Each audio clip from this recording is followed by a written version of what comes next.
Future of direct selling दरअसल क्या है कि वो आपको पता है फ्यूचर ऑफ डायरेक्ट सेलिंग। मैं भी ऐसे जब बच्चा था 20 साल का था, दाढ़ी मूछ भी नहीं आई थी, तो यही पूछता था फ्यूचर ऑफ डायरेक्ट सेलिंग। लेकिन मैं अलग अलग मुंह से सुनना चाहता था, अलग अलग इमोशंस को ग्रहण करना चाहता था। डायरेक्ट सेलिंग का फ्यूचर, किसी भी चीज का भविष्य उसके अतीत के गर्भ में छिपा होता है। देखिए, हर एक बीज में एक वृक्ष छिपा हुआ है, ये ख्याल में है। बीज में वृक्ष छिपा है, एक दूध में घी छिपा हुआ है, एक पत्थर में प्रतिमा छिपी हुई है। लेकिन एक प्रोसेस से निकलती है, एक प्रोसेस से उस अंजाम तक पहुंचाया जाता है। हम अपना फ्यूचर डायरेक्ट सेलिंग इंडस्ट्री में देख रहे हैं, वो ब्राइट ही है, लेकिन उस तक तरासना होता है, उस तक पहुंचना होता है, उसे अचीव करना होता है। और ये बिजनेस क्यों आपको फ्यूचर बनाएगा, उसका रूट कोज बता देता हूं। जो व्यापार जीवन के अनिवार्य हिस्से से ही मिलकर बना हो, दोबारा, जो व्यापार जीवन के अनिवार्य हिस्से से मिलकर बना हो, उसकी तो कामयाबी होना तय है। नहाना, धोना, खाना, पीना, उठना, बोलना, चलना, हैबिट्स, बिहेवियर, डिसिप्लिन, जीवन के किसी हिस्से को नहीं छोड़ा, हर हिस्से को कवर करने वाला अगर व्यापार का बिजनेस मॉडल है तो 100% कामयाबी मिलना ही है। और आज इंडस्ट्री पूरे वर्ल्ड वाइड इतनी बड़ी हुई है, उसका कारण यह है, यह जीवन के अनिवार्य हिस्सों से ही मिलकर बना है। तो 100% ब्राइट फ्यूचर है। अपने आप को न्योछावर करिए, बस बीज है, लेकिन वृक्ष बनने के लिए विस्फोट करना होगा, फूटना होगा, जर्रे जर्रे को टूटना होगा, वृक्ष जरूर निकलेगा। आपकी पहली बात। आपने क्या बोला सर?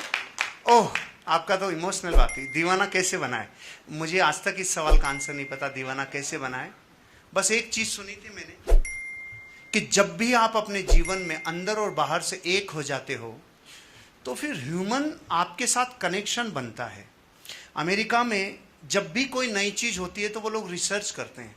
तो जब पूरी दुनिया में भारत के मंत्रों का बोलबाला था तो अमेरिका ने ऑसिलोस्कोप बनाया। ऑसिलोस्कोप एक ऐसी मशीन है जहां से कोई भी आवाज को स्पंदन के थ्रू उससे गुजारते हैं तो उसके पैटर्न को स्टडी करते हैं। तो भारत के मंत्रों को जब आवाज के रूप में ऑसिलोस्कोप से निकाला तो जो पैटर्न आए वो चौंकाने वाले थे, ऊर्जावान थे, जबरदस्त थे। तो फिर अमेरिका ने 20-30 लोगों को कहा, खुद के लोगों को, आप भी भारत के मंत्रों को रटो, आप भी भारत के मंत्रों को पढ़ो, आप भी उच्चारण सीखो, उसकी राग और लय सीखो। उन्होंने ऐसा ही किया। अब की बार उन्होंने रिकॉर्ड किया, कई वर्षों की मेहनत की। जो भारत के लोगों के मंत्रों की आवाज थी, आवाज सेम थी, मंत्र सेम थे, उच्चारण सेम थे, लेकिन जैसे ऑसिलोस्कोप से निकाला, अब की बार पैटर्न मरे हुए आए, ऊर्जा विहीन पैटर्न आए। तो चौंक गए वो लोग, अरे बाप रे, मंत्र तो सेम है, उच्चारण सेम है, सब कुछ सेम है, फिर फर्क क्या है? लोग सारे समान हैं। कुछ लोगों का स्पंदन लोगों तक पहुंचता है, कुछ का नहीं पहुंचता, लेकिन एक रियल डायरेक्ट सेलर का स्पंदन सामने वाले व्यक्ति तक तब पहुंचता है जो मंत्रों के आवाज में जो फर्क है। आवाज तो सब कुछ सेम थी, फिर वो ऊर्जा से लेस और ऊर्जा विहीन कैसे आए, आप बताइए ना। ऑसिलोस्कोप से दोनों आवाज निकाली, फिर क्या फर्क था?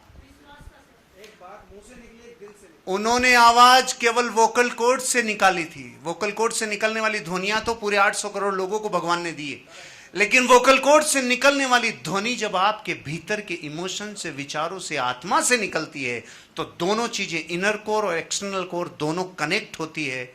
मैंने तो गुरुओं से यही सीखा सर, कि जब भी आप बाहर से और भीतर से एक हो जाते हो, आपके जीवन की सहजता जब बाहर हो जाती है, आप जो हो वो बाहर प्रकट रहते हो, तो फिर कनेक्शन और बॉन्डिंग बहुत स्ट्रांग होती है। ये मेरे गुरुजी ने सिखाया था, मुझे पता नहीं चला। फिर उन्होंने कहा, हर्ष ऑलमोस्ट तेरा लगभग ऐसा है, इसलिए तू कनेक्ट कर पाता है।